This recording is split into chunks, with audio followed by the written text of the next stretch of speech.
Hello guys and welcome to a brand new sound design episode. Today we're going to be learning how to create the lead from Mammoth 2.0 or the track Waves by Dimitri Vegas and like Mike Martinberg. This is the way it's going to sound like. Getting really tired of actually hearing the mainstream because a lot of the sounds are getting really recycled. Literally, like, I already made these sounds for previous tutorials, so what I did is I'm just showing you how to do the post-processing on it, and I'm going to show you the patches. I've done these before for like Slapjack and so forth. It's the same concept for the leads, but this is the way it sounds like.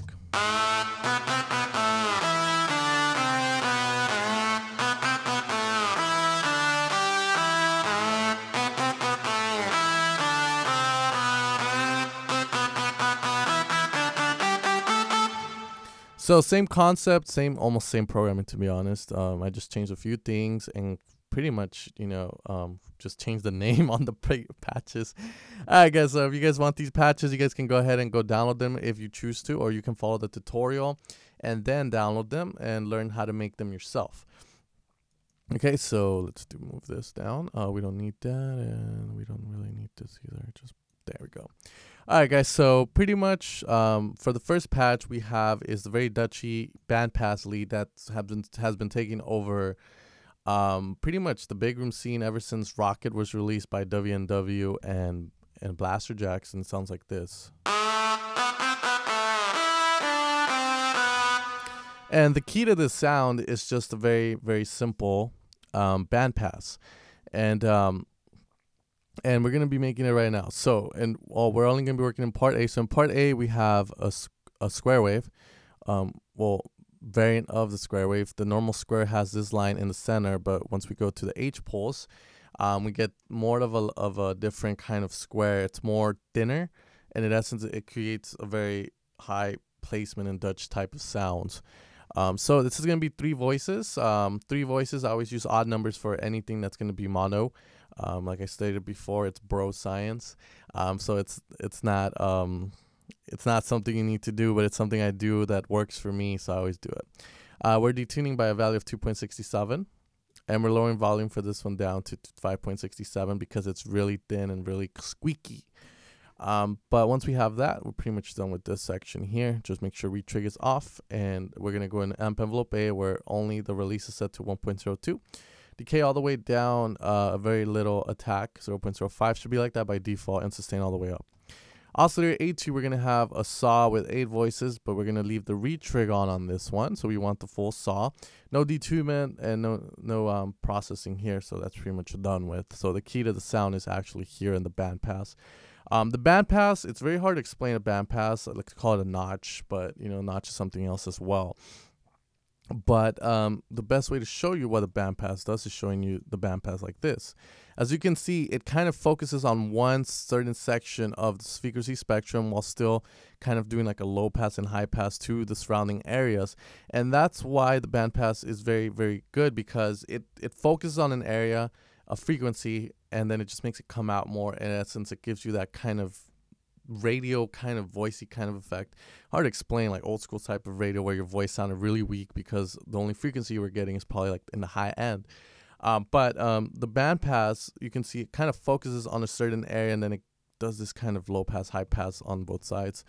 But the big thing about it is that it focuses on a frequency, and a lot of people use EQ like, oh, they think EQ is just for mixing. Well, EQ can actually be used for sound design. Like, I can make my voice sound more squeaky if I wanted to by putting more EQ on it, or I can make my voice sound more manly by putting more EQ in the low end and so forth. So EQ can be used for more than just mixing purposes. It can be used to do sound design. And with filters, that's what's pretty much happening. Filters are another form of EQing, but the way they work is that the filters actually have different characteristics. Like the Moog filters have a different I don't know if I should say this because it might be wrong. You'd be like, damn, you were fucking wrong. What the fuck are you talking about? But they have their own characteristics. I was going to say poles, but they have their own characteristics when you run through them compared to EQs as well, analog EQs and so forth. So that's a little rant I like to go on. But that's what a bandpass is. and it's very big. So what we do is we turn this into 12 dB, we put the cutoff at 478.79, and we increase resonance. And when we increase the resonance, we're increasing how much of a certain frequency is being focused. So increasing resonance is going to kind of make the bandpass take up more of a frequency, and that's what's going to happen. And with the drive, same thing, we're going to increase it, and that's going to allow more of a certain frequency to come out, and that's how we're going to get the greediness for the sound. So my drive is set a little bit above 9, and my resonance is set to around 10 o'clock, and my cutoff is set to around 1 or 2. If I were to turn my cutoff all the way up, then pretty much what would happen is you won't hear shit, because it will be in the higher frequencies. So our main filter control now, we're going to turn it back a notch to 38.69 hertz. Our resonance is set to 3.43, and we have a little bit of key track, and the Warn drive is on. Key track is another way, like when you go into the lower frequencies or the lower notes, like I was trying to press the key, but it's not working, like around here.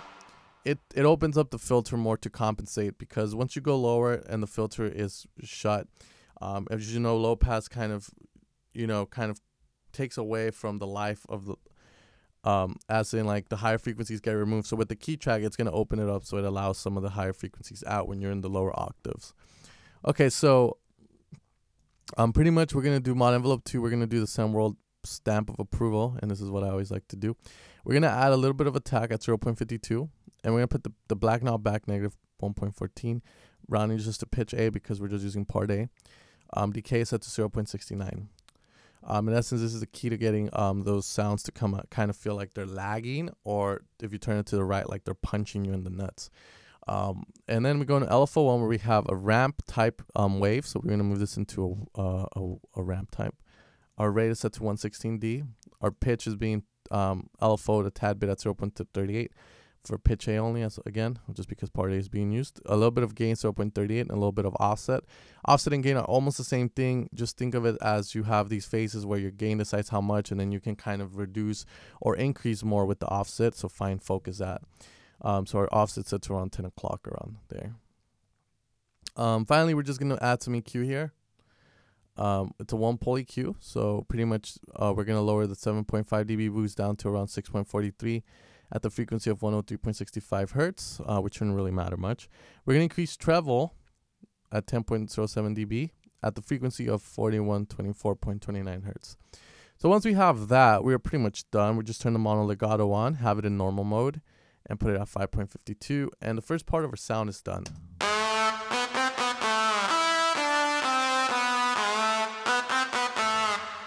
All right, now we go into the second part.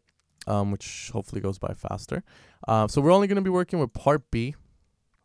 Again, this was a patch that I had before, and part A didn't really give it, but pretty much this is a layer underneath the main lead just to kind of reinforce it a tad bit. All right, so in part B, or you can, this is your part A, whatever. We're going to do in oscillator B1, we're going to lower it down an octave with a saw, 2 voices, retrig is on. Phase is set to 3 o'clock. And the phases, remember, is the starting point of your wave. So pretty much we are at 286 degrees there. We should be around here at the almost to the top of the saw wave. We're going to tune at a value of 3.48. And we're going to pan this one all the way to the left. And this is a trick we use for a lot of things, and you can use this for almost anything. If you have a vocalist, and you get the same sample, you can kind of widen one side of it to the left and the other to the right, and as it creates that wideness. But pretty much that's what we're doing here. So all the way to the left, down an octave, and we're done. For FM B, we're going to leave it like that by default. I'm already falling asleep. In oscillator B2, now we're going to do it down an octave, a saw with 2 voices, retrig. So similar as part B1. But now what we're going to do is we're going to move the phase down a tad bit, and we're going to change the detunement just a slightly bit. So our phase is set to 229 degrees instead of 286. And we don't want it to be the same, because then there's no purpose, because it's just 2 of the same sounds. And then we're going to detune at 2.95, and we're going to pan this all the way to the right. Next, we're going to apply a filter, a low pass filter to it, and we're going to leave it by default the way it should be. Filter control, now we're going to turn it to the right to around 2 o'clock. And we're almost done there. Now we're going to go into mod envelope 1, where we have a cutoff AB all the way to the right. And we're going to do the Sound World seal of approval, as always. A fast decay type 0.80 notch there. So the filter is going to open up fast and then close back to where it was. which is not, that closed. And then we go into mod envelope 2, where we have the pitch AB again. That's the punchy thing that I do to all my sounds at 0.17 for decay, and we're doing this at a value of 3.33. We're going to apply some chorus, dry and wet is set to 44. Everything else should be by default. Our EQ is going to be set turned on. All we're going to turn is going to be the treble up to around a little bit past 3 o'clock at the frequency of 61.28 hertz here. And pretty much, as always, when you turn the EQ on in Silent 1, it's an automatic boost of 7.5 dB at 115 hertz and at 3.5 hertz. Finally, we put the reverb on, 56.67, but we're actually going to turn this off because we're not using this reverb. We're going to turn the mono legato on normal mode, portamento set to 5.90, and we are done. Yeah, fuck yeah. I hate doing tutorials where it's like more than one patch because I feel like it just drags on and you guys are going to get bored. So I'm going to show you pretty much the post-processing of this.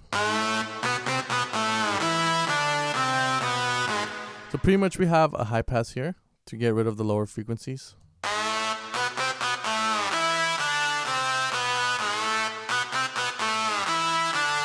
As we have it there, then we're going to do kind of like a cut there.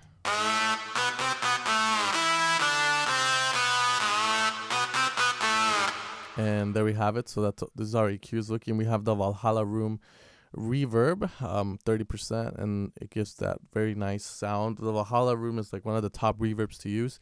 I know the Valhalla has the vintage one as well. I haven't gotten that one yet, but this one is pretty cool. And yes, this is torrented. Shh, be quiet. And next we have the glute, just a tad bit of compression. And pretty much that's just going to give us the sound. So if I wanted to put a big room kick, I could, but I'm not going to do it. But anyways, guys, hopefully you enjoyed this tutorial. This is a way to get the sound. There's nothing on my master, so this is a way you're going to get the sounds. As always, you guys can download them on my Evil Sounds page. Please make sure to hit like on my Facebook page. Follow the Evolution of Sound to make your tracks for the podcast, and I'll see you guys next time.